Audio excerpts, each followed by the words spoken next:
This is day 2 of the June 92 7-day retreat at Springwater.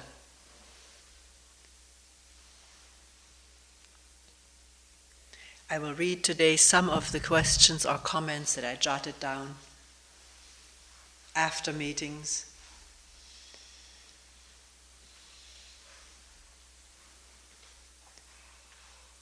I never remember accurately, verbatim, what someone said.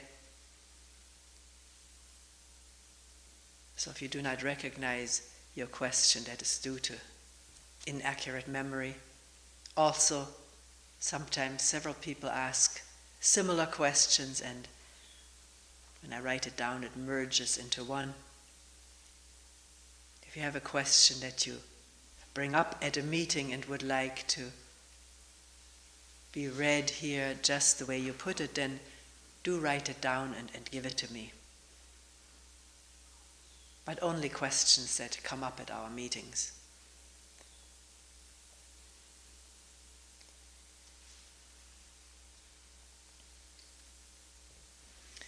I don't know if I have ever really touched the openness and freedom that you talk about, but in our daily conventional life, it is so hard, if not impossible, for people to be touching openness and depth together, sharing it, as it were. I think maybe the person said exchanging it. Usually, when we get together,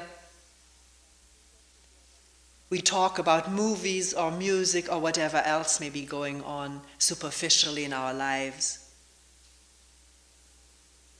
Can we touch depth together in our conversations in daily life?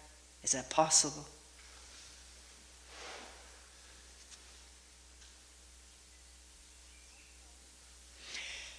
I find that the mind is constantly trying to fix problems, to undo what one may have done wrong in the past, or wanting to do the right things all the time, wanting things to heal, wanting to be liked, not to go against the rules, to fill something inside that is constantly craving. I have found that this constant wanting with us is just there all the time. One coexists with it. It may temporarily calm down, but then there it is again.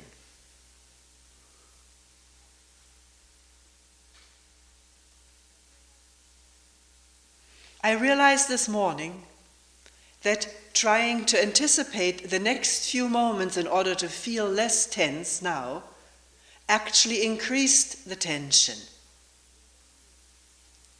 And with that realization, the anticipation dropped off, and there was less tension.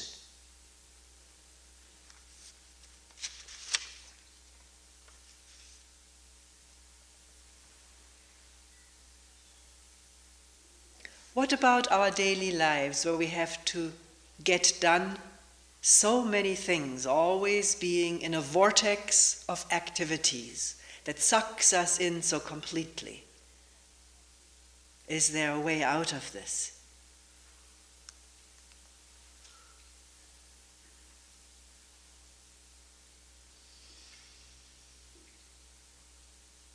Can one be spaciously there within, in the midst of all the many things that need to get done, without pressure?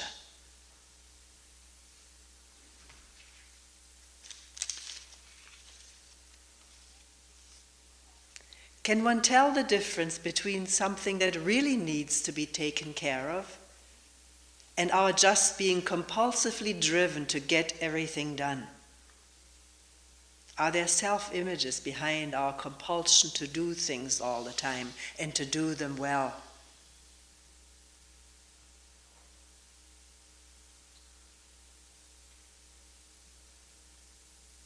What is selfishness? right now I don't even know what that really is.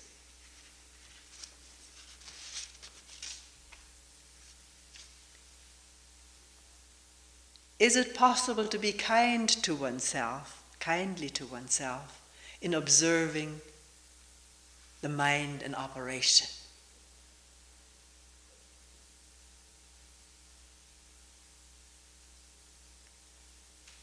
In observing how the mind works, I can see streams of thoughts and then judgments, and then thinking I should just simply listen without a judgment or to judgment, and then wondering whether I'm interpreting and I shouldn't really interpret, and what is behind all of this, and on and on and on.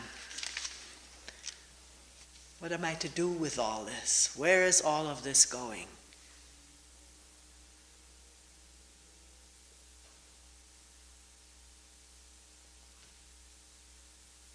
What is happening in the world? I feel more and more affected by the turmoil and confusion around me. And I feel that I can't and mustn't ignore it or deny it. What is my relationship to what is happening in the world? To Los Angeles burning all night? I've also been wondering whether I might be like the middle-class Germans during the Holocaust, ignoring or denying what was going on in the midst of their lives. What is my relationship? No, what is the relationship of the work of this moment to what is going on in the world?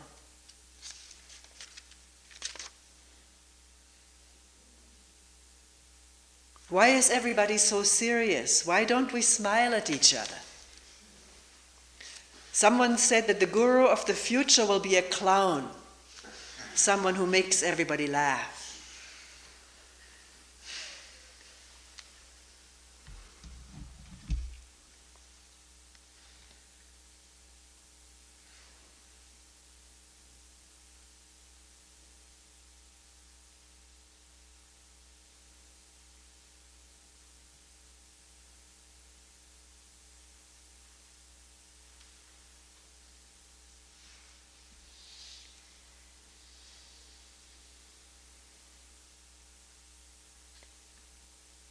Maybe we will look at two of these questions that are brought up.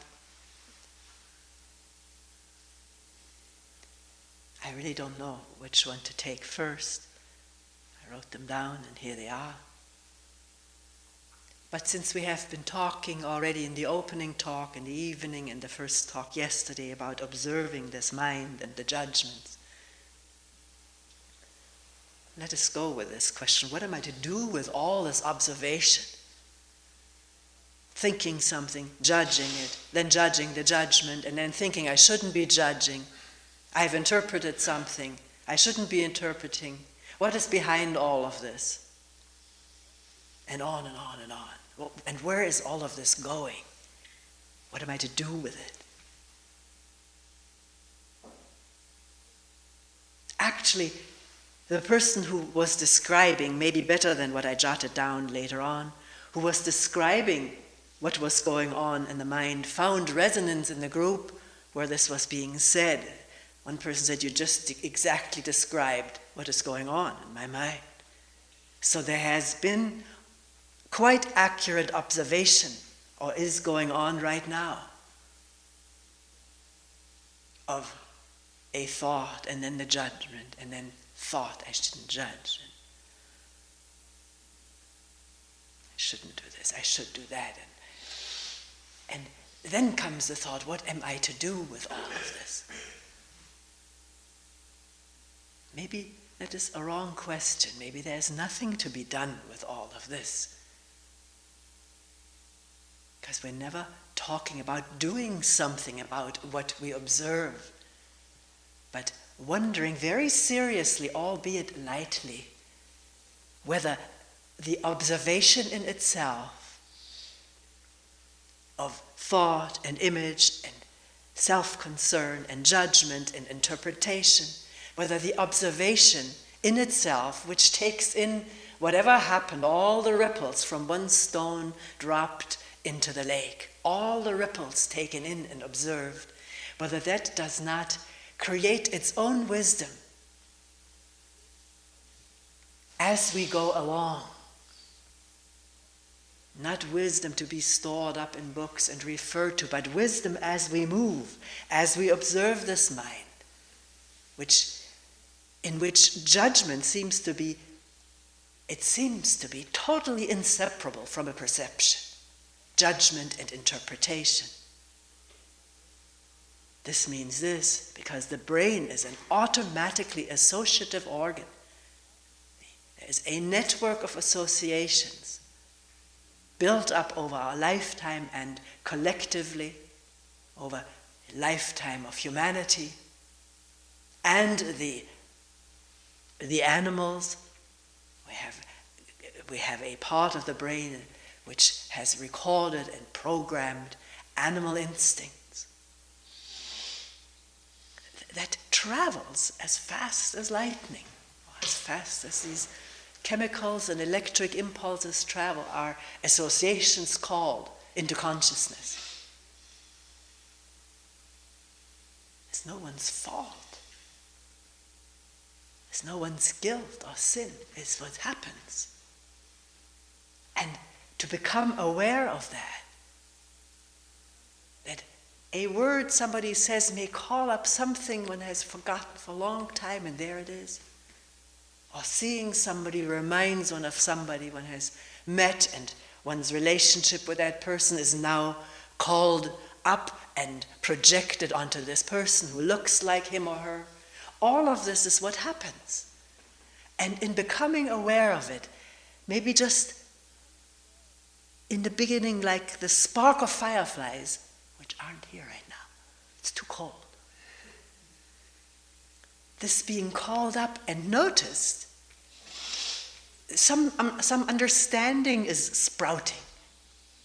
And some wisdom comes from this understanding about this human mind that we share with all of humanity. All of humanity's mind is associative, recording incidents and connecting them with what happened in proximity, or looking identical or sounding similar. It's all associated for all of us, only different contexts. But the process is the same for all of us, including the process of repression. Some things having become so painful that the brain manages to isolate these events so that they are not called up easily. Somehow the impulse now travels around this. I can only visualize it in my imagination, how it actually looks. I don't know, and I don't know whether anybody else knows. But it is possible for the human brain early on to isolate things and instances and feelings and pains so that they will not be called up, because somehow the organism says, enough is enough. A little child already.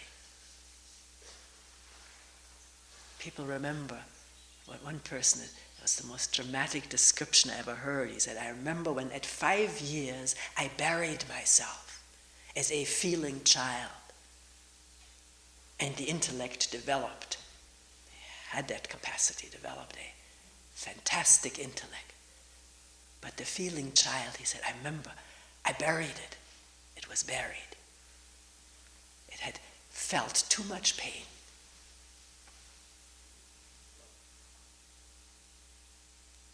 That these repressive mechanisms can let up is an amazing thing. People, whether in therapy or here, report that suddenly something will vividly come to mind which had been forgotten for 20 years, 30 years. And often just coming up and living through that, feeling the pain. Sometimes it happens in a meeting. We had recently a group meeting where it happened for somebody. Constellation of how people talked. And he felt left out, brought up this whole thing of being the youngest brother and the pain of it all just gushed right out. And something, he told later, was never the same afterwards.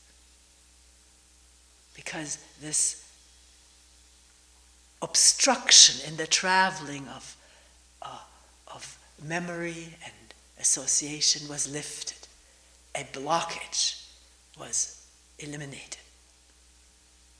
I'm not right now advocating that people dig up memories of their childhood. This is not what we're about. But when something comes up, not to think, what am I going to do with this now? What should I do about it? Where is this going? But just to take note, to be there, to feel it, experience it deeply. The word experience, I'm told, means to go right through it, completely open, in touch, not withdrawing, even if it's painful or frightening. And that has its own wisdom. It's the germ, the sprout for new wisdom about ourselves and therefore about each other. What I understand deeply about myself, I understand deeply about you and everyone here, close and far.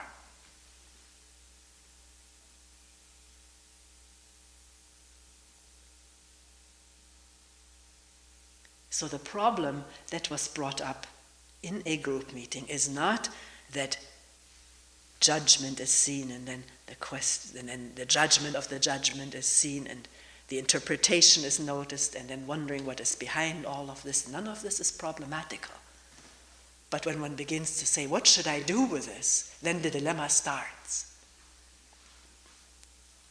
Because the I that feels separate from all of this is a fiction, is itself a conglomerate of thoughts and memories,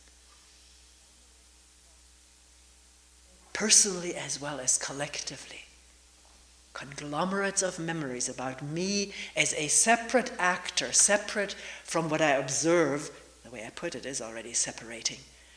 From what is observed as happening. Then the thought, what should I do with it? Recreates, reincarnates, if you will, this I that feels separate from what was just observed and compelled to do something about it.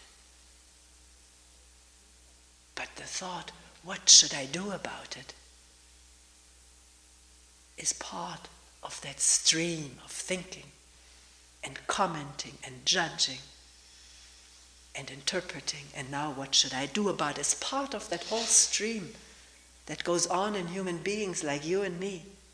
And there's no one outside of it suffering it or experiencing it. There's either attention or inattention. When there's inattention, it just goes on automatically, darkly. When there's attention, there's some awareness of what is going on in a human being, including the feeling, what should I do about it? I ought to do something about this. Am I doing right? I must be doing wrong. Which recreates from moment to moment this deeply set feeling and conviction of separation. There being a separate I that has these thoughts or has thought these thoughts. There's an assumption that where there are thoughts, there must be a thinker, and that the thinker is separate from the thoughts. But that itself is a thought, that the thinker is separate from the thoughts. There's only thinking and thought. By thought we mean what has been thought in the past. Thinking can go on right now, but what was thought in the past is already there on the program, on the disk, if you will.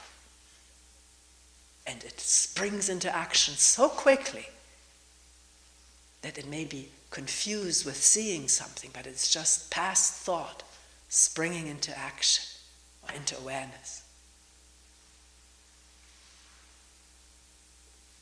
So whatever we as human beings, alone or collectively, have thought in the past is recorded in this mind.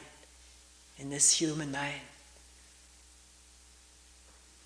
Ancient thoughts and medieval thoughts and contemporary thoughts, personal as well as collective, is all recorded in this mind, ready to spring into action and then taken for something that's true, trustworthy, in need of being conveyed to others, others to be convinced of my ideals or ideas or ideology, religion. All systems of past thought mixed with contemporary thinking. A stream of it, moving the organs and glands and muscles of this human being. Causing anxiety, fear, wanting, envy, jealousy, or pleasure. Remembering past pleasure causes present pleasure. Anticipating future pleasure can get the organismic sensation of present pleasure. From that, I differentiate the term joy, which I use for that state of being when something is discovered or done of the moment, not connected with remembrance or anticipation, but the discovery right now about what is going on, or the working and being here right now, in the kitchen, in the garden, wherever, in the office with someone else, walking, alone or together. The being here of this moment, which has not yet become thought or thinking, past or future, and therefore is alive, vibrating with energy, which is not tied down in repression or motive to get someplace with it.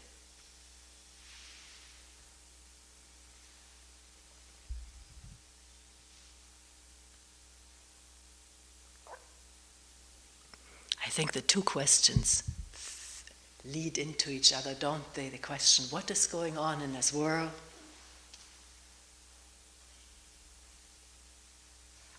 What is my responsibility? It comes up all the time, more and more, but it's there in every retreat. What is my responsibility to the world, to the environment, to human suffering, to the burning all night of Los Angeles?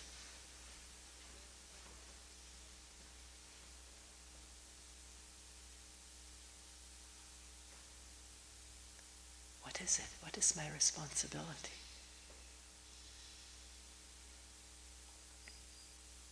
Person wondering, saying, I've read recently several books about the Holocaust in Germany, and it hit me. Am I denying and ignoring, contributing to something that's going on,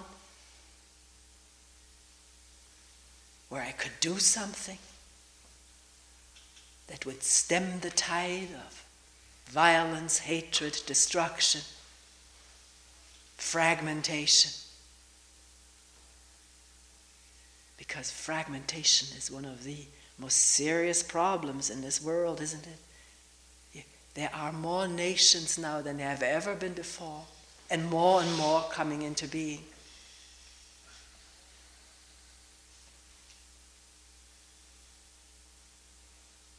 People who used to live together and not think of their different ethnic backgrounds.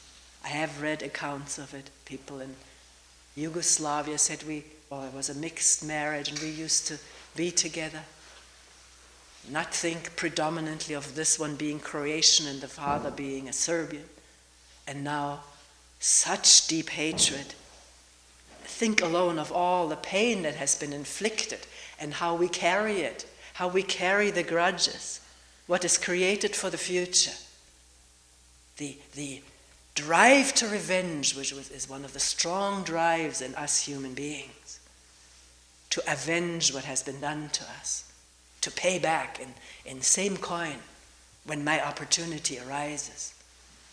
It's a program which is set deeply in the minds of human beings. And with all the destruction and pain inflicted on each other in the name of new nations, how will it end? Where are we going with it? Are we contributing to this? Are we denying it, ignoring it? Does it happen in ourselves? Not just in Bosnia, Herzegovina,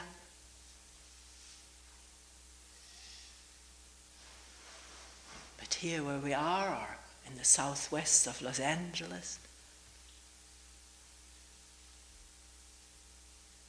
We have, the brain has this immense capacity for picture making, story making, headline making about ourselves and others, about others being inferior to us, others being dangerous to us, not as good at us as us,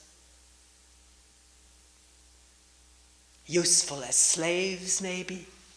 The mind can imagine doing things, building pyramids or palaces or industrial empires and using slaves and imagining where such people can be available and imagining it and realizing this imagination by grabbing people and shipping them over to another country.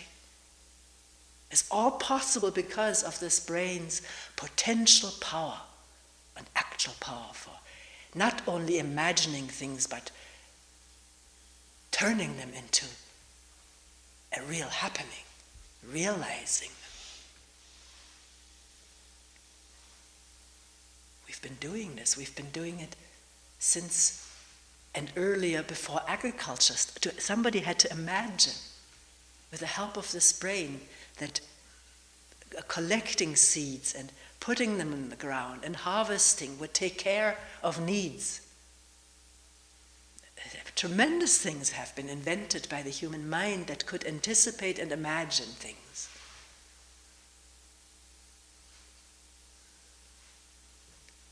Before a meal comes on the table, somebody thought it out. How many people were going to be there, what they like, what we have in the storage room, maybe what we need to buy, the ingredients, the spices, and all of this thinking about it and imagining, and finally here is the meal on the table, and we eat it, and it's real stuff, and it tastes good. So I'm bringing this in, so what is being said is not interpreted as now scapegoating thought as the villain of our lives, but just to be clear about all of its different potentials and what it actually does for good and for destruction. So to imagine that people are useful as slaves, and hundreds of years later that there's something inferior about them. To imagine, as happened in Germany, that a certain race is inferior, not only inferior, but dangerous to the survival, not just of the Germans, but of the whole world. And that the whole world will be better if it is rid of this race. To imagine it and then to carry it out rationally, effectively, efficiently, can only happen because human beings have developed, it has developed in human beings a tremendous brain capacity to imagine and to store and to anticipate and to carry out what is at first just dreamt about, including going into the solar system with a rocket and beyond it, taking pictures of distant planets. Imagine first dreamt about, and now it's a real thing out there, sending some pictures back. So what is my relationship to what is going on in the world? And what is the relationship of doing this work of this moment? Does it have any relationship to taking care of burning Los Angeles?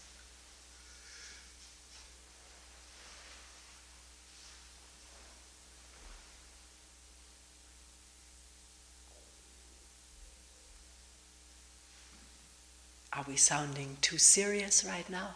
Or are these indeed serious matters we're looking at?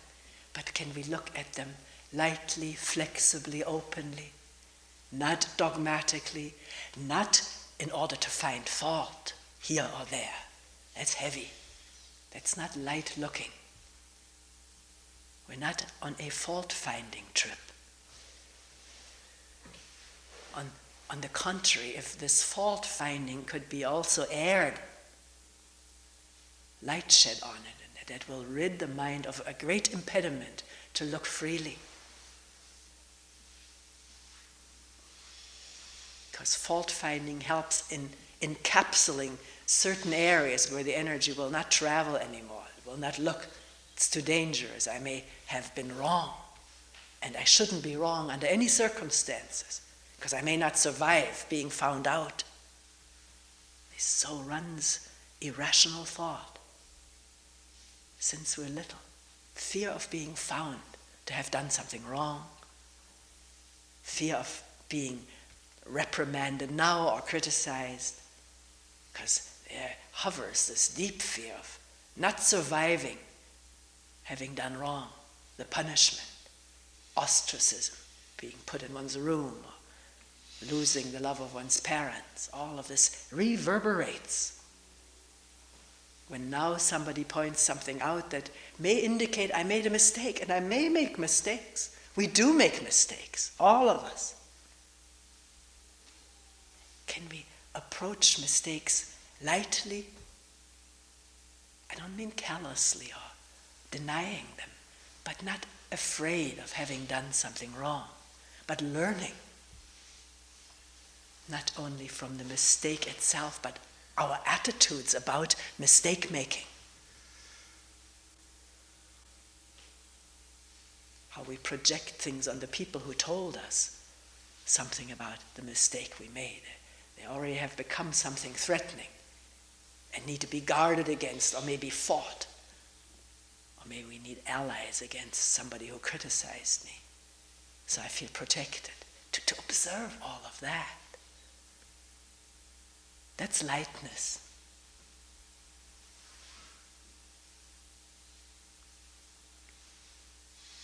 So what is my relationship to what is going on in the world? In the world of increasing nationalism with its destructive hostilities, its killing, destroying. In the face of destruction of the environment, in the developed nations it is through industrialization and what is emitted into the air and into the soil as byproducts. In the underdeveloped countries where there are resources left, like forests, it's the cutting down of those forests, and therefore the impacting of the environment. Because the industrial nations say, don't cut down your forests because this will deprive us of fresh air or winds.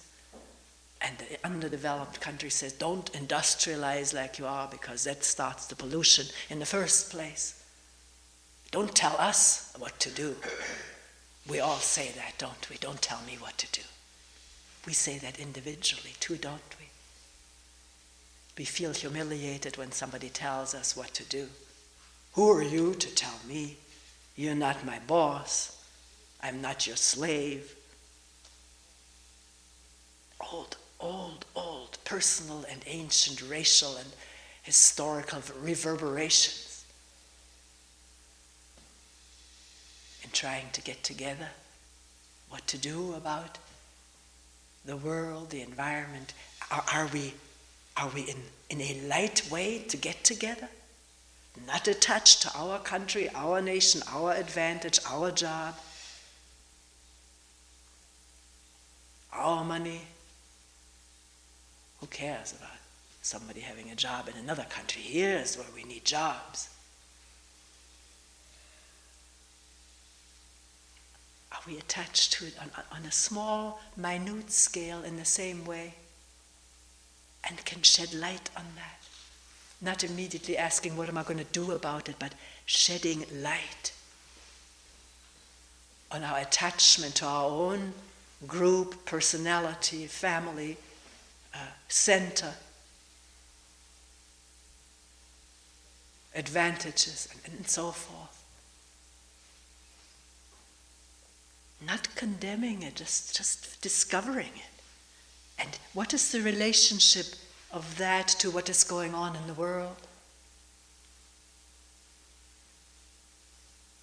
Are we fragmented within many different desires?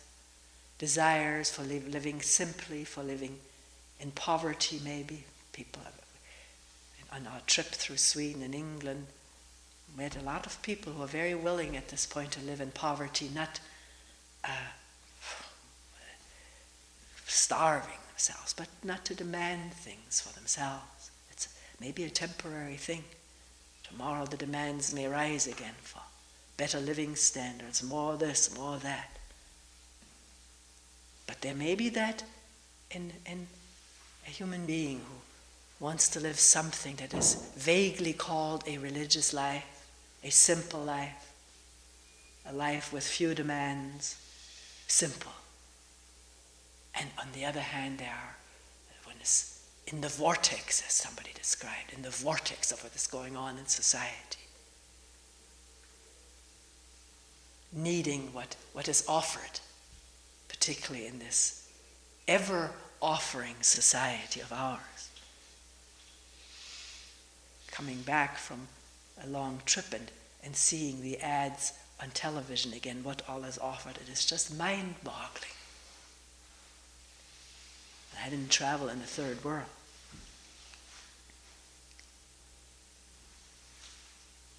So is there fragmentation in oneself? Wanting this and also wanting that, and the battle of the wants, the battle of images, trying to image oneself as somebody simple or this way or that way, that also wanting to be seen as somebody important, with worth, worthy. I'm just taking two, but the battlefield inwardly has many, many more aspects and roles and little sub-entities, each wanting their fair share or their fair due. One can observe it in oneself. Nobody has to spell it all out. It's too difficult, too complex. But in looking into oneself, it's all there, reveals itself.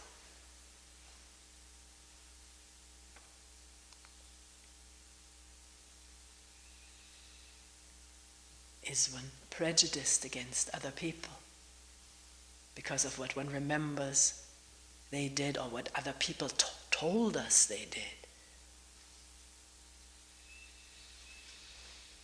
Carrying these images around as though these were the real people. And in shedding light, can some of this, when you expose a photographic layer with too much light, all whatever is of the picture just bleaches out. There's nothing left.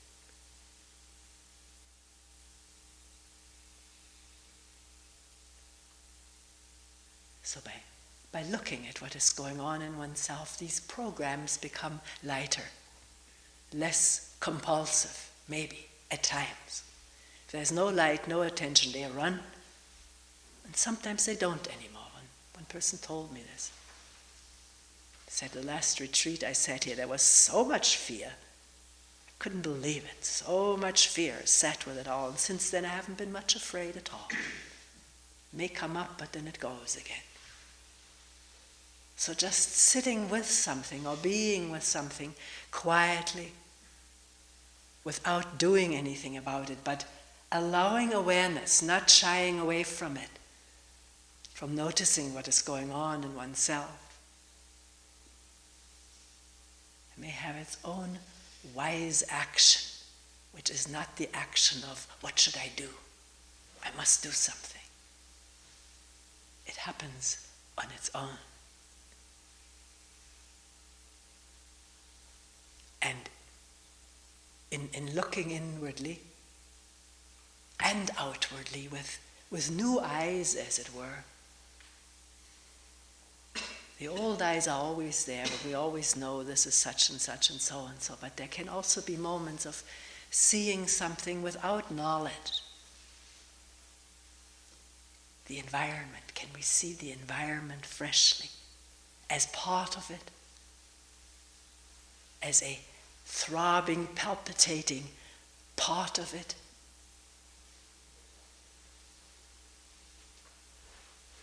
Not that I am the tree. Somebody said, if you cut the tree down, I'm still standing. Yeah, we're not the wild pheasants with their 8 little chicklets. Have you seen them up on the upper field? Came upon them and they didn't even fly away. It was along a mowed path in the upper field. At the right was the father, at the left was the mother, and in between, swirling around, were at least 6 or 8 little ones, tiny ones. Even in the low-cut grass, they were only seen half.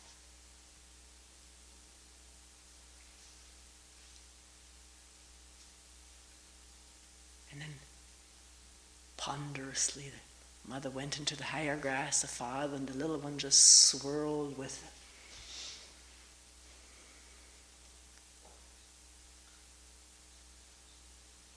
What's the purpose of seeing that? That question doesn't come up when there's this wonder of wildlife in the tall grasses in a place of New York State, the most populated state, it is said. Maybe not anymore. Others have surpassed New York now. And here it's not very populated, or else there wouldn't be these wild turkeys. Because if a hunter sees them, of course he sees them with the eyes of a hunter. At the moment of hunting and carrying a gun, that's what the eyes are. They're hunter's eyes. But maybe if one came to a retreat, which is never impossible, people come from all walks of life, may see these turkeys with new eyes, not as something to be hunted, but something marvelous to behold, and oneself part of this marvel of seeing these bright colors and the moisture everywhere, the sparkling of the grasses and stones.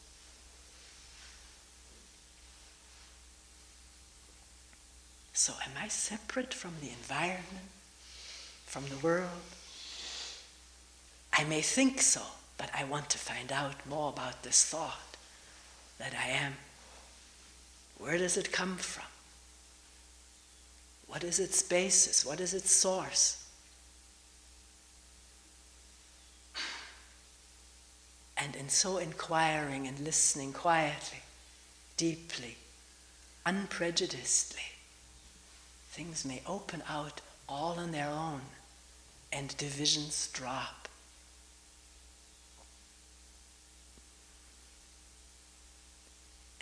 And when no division is felt between the one who's watching and the one who are hopping along the mowed path, then whatever is done here is done everywhere.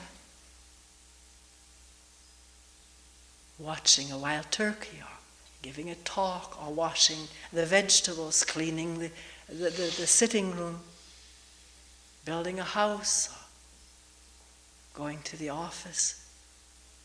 How could that be separate unless we think so and act that way? We're all part of this whole unfathomable, ongoing life.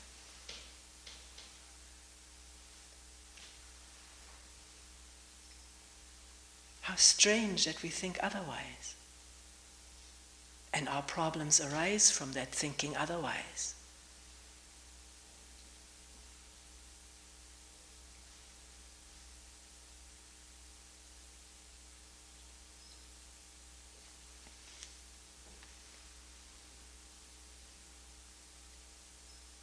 If it was earlier, we could enter now into the question, what is selfishness? But we'll do that another time. Not stuff the space of listening and looking with too many questions. Because if a question is asked, it needs lots of space to listen and look freely, lightly, openly. Not just at the question, but at everything or nothing.